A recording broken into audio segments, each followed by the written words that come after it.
In continuing with Project 2025, Russell Vought. I don't even know if Russell is his first name. It could very well say just Russ on his birth certificate. He was confirmed to lead the White House Budget Office. I'm going to be a little mean for a second. I had no idea this dude was 48 years old. He looks terrible. There's no way that this guy is only 20 years older than me. I've seen old folks in nursing homes that look younger than this guy. Okay, I'm done being mean. I'm done bullying this poor little government bureaucrat. This is courtesy of the Associated Press. The Senate confirmed Russell Vought as White House budget director on Thursday night, putting in an official who has planned the zealous expansion of President Trump's power into one of the most influential positions in the federal government. Vought was confirmed on a party line vote of 53 to 47 with the Senate chamber full. Democrats repeatedly tried to speak as they cast their no votes to give their reasons for voting against Vought, but they were gavelled down by Ashley Moody, a Florida Republican who is presiding over the chamber. She cited Senate rules that ban debate during votes. Fuck the Senate rules. How about that? Who gives a shit? Who gives a shit about the Senate rules at this point? Donald Trump doesn't give a single fuck about the government rules laid out in the Constitution. Why should the senators give a fuck about these rules? I think it's only fair for Democrats to be as annoying as possible now. There are very few ways in which you can resist the degradation of our society. Some of it is just by being annoying and not shutting the fuck up and bothering your Republican constituents. The Thursday night vote came after Democrats had exhausted their only remaining tool to stonewall a nominee, holding the Senate floor throughout the previous night and day with a series of speeches where they warned Vought was Trump's, quote, most dangerous nominee. Quote continues, confirming the most radical nominee who has the most extreme agenda to the most important agency in Washington, said Chuck Schumer. Triple header of disaster for hardworking Americans. Well, newsflash, Chuck. Democrats did a horrible fucking job of winning this past election. We would not be here if Kamala Harris and the Democratic establishment chose to run a campaign that actually addressed the material issues plaguing society. We would not be in this position if Kamala Harris said that she would broker a ceasefire in Gaza. I know it sounds silly to blame Democrats for this, but they are the reason why Donald Trump is president. They failed the American people in this last election. They bitched and moaned about the threat that Donald Trump was. And he is still a threat. And I'm very fearful of what these next 3 years hold. But they did not campaign like it. That is the issue. There are so few Democrats in office who properly communicate the severity of what we're going through right now.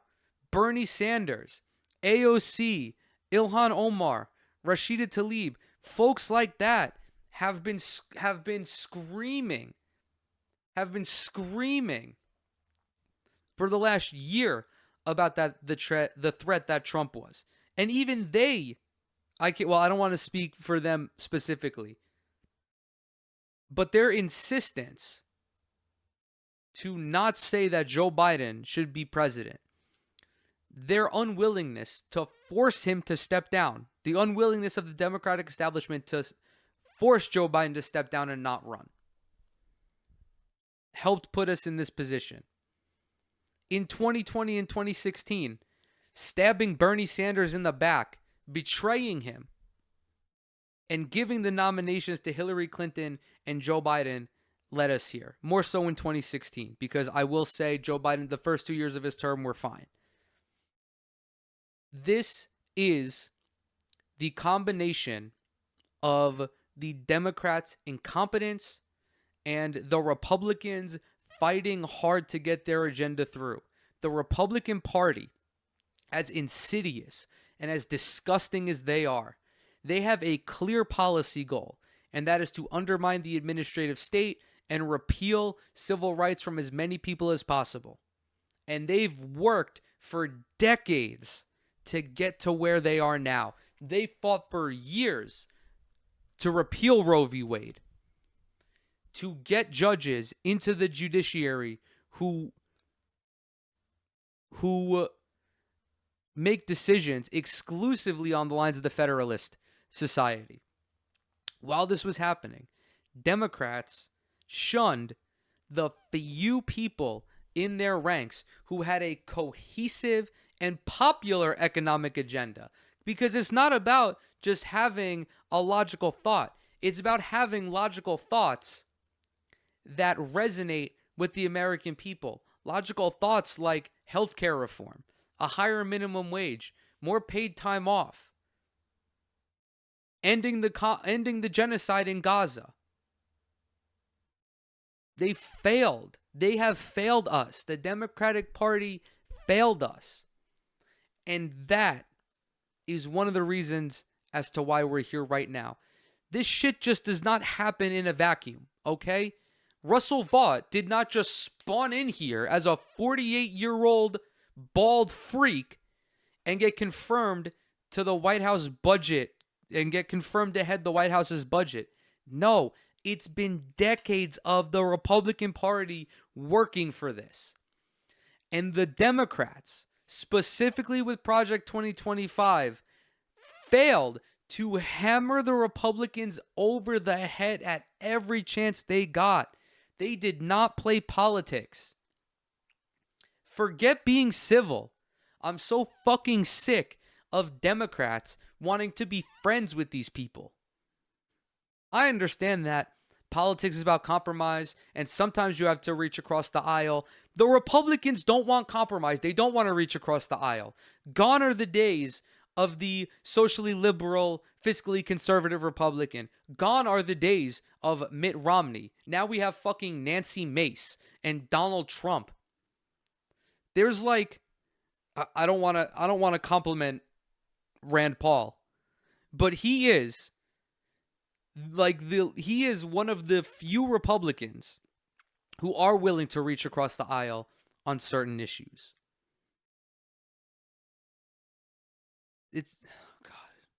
It just sucks because we're gonna rehash Project 2025 and how like multiple dozens of things that Trump has done are directly out of the Project 2025 playbook. Vaught's return to the White House Office of Budget and of Management and Budget, which he also helmed during Trump's first term, puts him in a role that often goes under the public radar, yet holds key power in implementing the president's goals. Ooh, pardon me, I almost threw up. Damn. Jesus. The OMB acts as a nerve center for the White House, developing its budget, policy priorities, and agency rulemaking. Vought has already played an influential role in Trump's effort to remake the federal government as one of the architects of Project 2025, a conservative blueprint for Trump's second term. The budget office is also already shaking up federal spending. It had issued a memo to freeze federal spending, sending schools, states, and nonprofits into a panic before it was rescinded among legal challenges under. Remember, this was unconstitutional.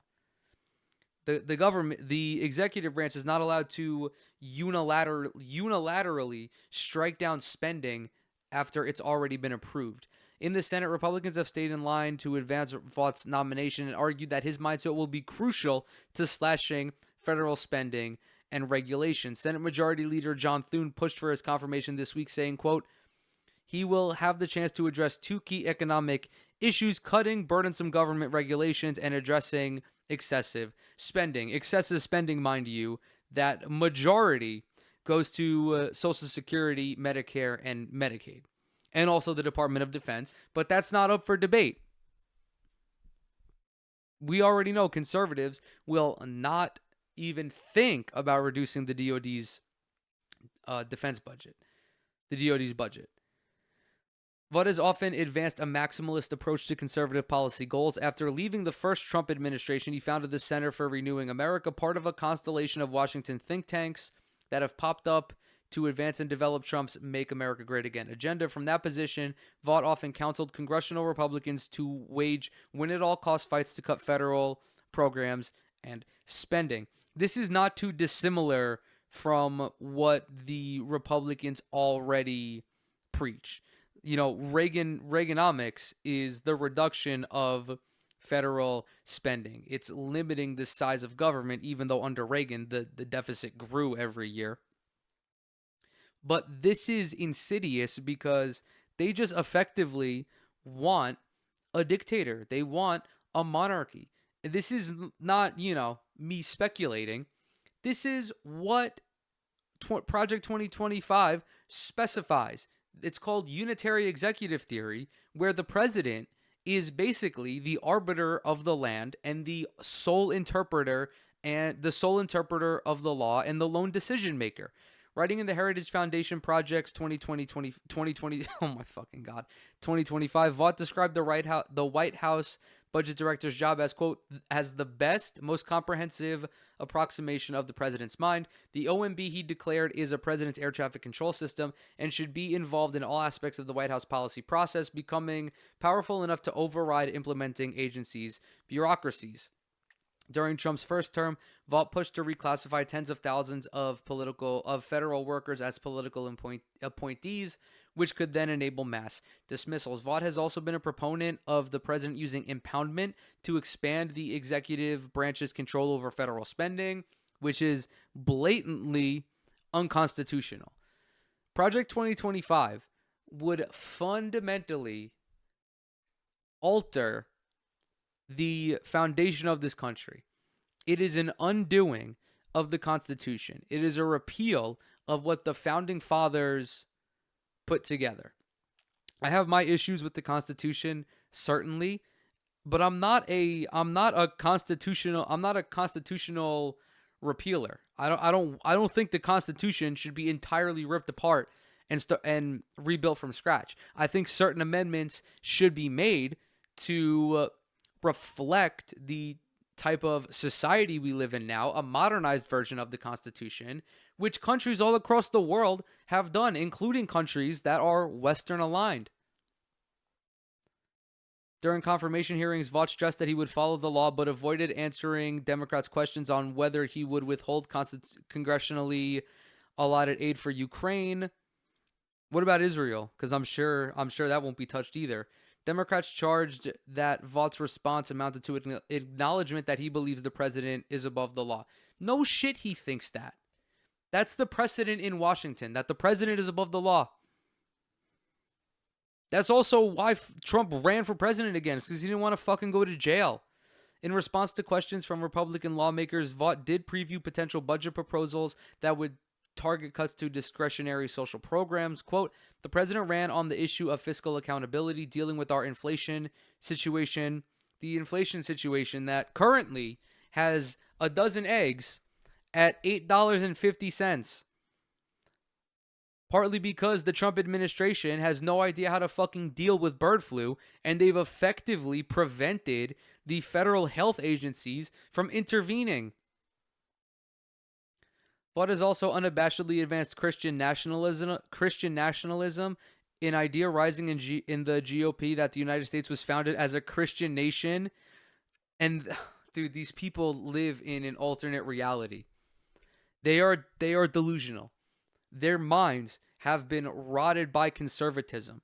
There is no person with a fully developed brain that has taken a history class or a civics class or a government class that can read the Constitution, that can read the Bill of Rights, that can understand what the Founding Fathers wrote, and come to the conclusion that the United States was a Christian nation. The Founding Fathers weren't even a majority Christian. Like, what fucking reality have you encased yourself in? They were Protestant, or they were deists. They were not overwhelmingly Christian. And even the ones that were understood that you really shouldn't have a society or a government based in religion. To promote this theory is just fucking stupid. If you want to assert it as an opinion, okay, but you can't. It's ahistorical to claim that the United States was founded as a Christian nation, even though the founding fathers said that there should be no official religion for the country, that there should be a separation of church and state, and that religious ideology should not dictate policy. The article closes out, in a 2021 opinion article, Vought wrote that Christian nationalism is, quote, a commitment to an institutional separation between church and state, but not the separation of Christianity from its influence on government and society. If you're a Christian, how do you grapple with the fact that Jesus Christ is your Messiah? And Jesus did not like wealthy people. There's a very famous verse in the Bible that says a wealthy man will have a harder time getting into heaven than a camel will do getting through the eye of a needle. Jesus was more aligned with socialism than religious fundamentalism.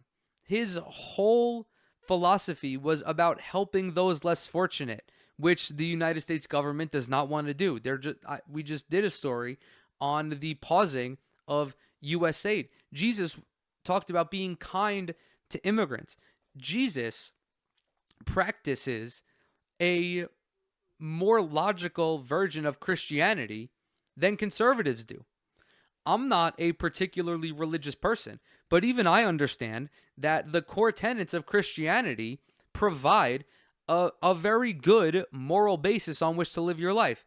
Things like don't kill people. You know, I could agree with that. I think that murder is bad. Like not cheating on your wife. I think that that's cool. I think that's great. I think that what Jesus did as a person is very noble. Again, his commitment to helping those less fortunate. Christian nationalism is not that. Christian nationalism is just Al-Qaeda. It's jihadism, but white. There's no difference between Project 2025. There's no difference between the implementation of that than what the Taliban is doing.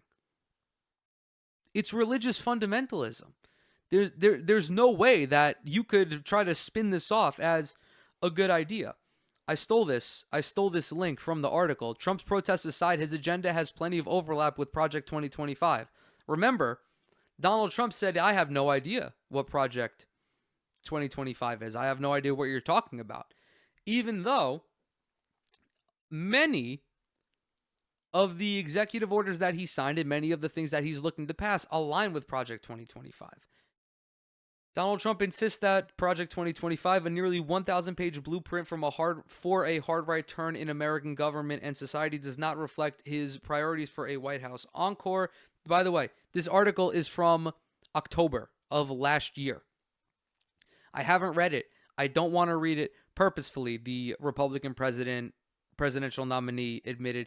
Yet from economics, immigration, and education policy to civil rights and foreign affairs, there are common ideas and shared ideology between Project 2025 and Trump's outline for another term. From his official Agenda 47 slate, the Republican platform he personally approved, and his other statements. Mass deportation is part of Project 2025. The erasure of trans people is part of Project 2025. The gutting of abortion rights and reproductive health care is part of 2025. The removal of DEI and inclusion programs is all part of 2025. There are also differences. Project 2025, led by the Heritage Foundation and written by many conservatives who worked in or with Trump's administration, offers more particulars on some issues than the former president. Here's a look at how Trump's campaign and Project 2025 align and deviate, and we will check off what is being done. Key tax proposals could benefit the wealthy. This obviously lines up. I think that the proposed Republican tax plan is actually worse than what Project 2025 is proposing. or maybe not. The document goes further than Trump, calling for two federal income tax rates, 15 and 30%, while eliminating most deductions and credits. It envisions a nearly flat tax on wage income beyond standard deduction by adjusting what income is subjected to the payroll taxes that pay for Social Security and Medicare. An effectively flat tax federally would increase the overall share of taxes paid by poor and middle class Americans. This much is true. That's basic economics. That's because many state and local tax codes anchored by transactional taxes and flatter income taxes are more regressive than current federal tax brackets. Both want to reimpose Trump-era immigration limits being done right now. Both would ramp up executive power and the authority to fire federal employees. Yep, doing that right now. Would roll back DEI and LGBTQ programs. Doing that right now. Both would abolish the Department of Education. We are on track. The Trump administration is drafting policy that would totally eliminate the Department of Education, which would overwhelmingly disadvantage students in rural and poor communities whose parents voted for Trump.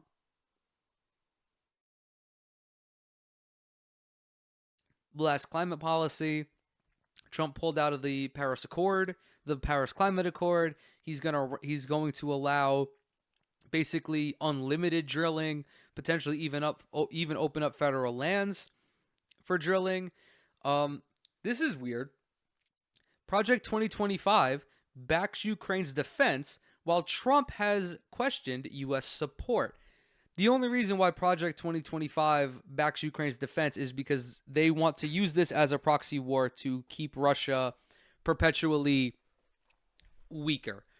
I think Trump is agnostic on this. I really don't think he gives a fuck at all, either way. I think he's fine from the Russian perspective with the friendship he has with Vladimir Putin. And I think that he's agnostic towards Zelensky as well. That's the end of the article. Yeah. Project 2025 it's here. It's here.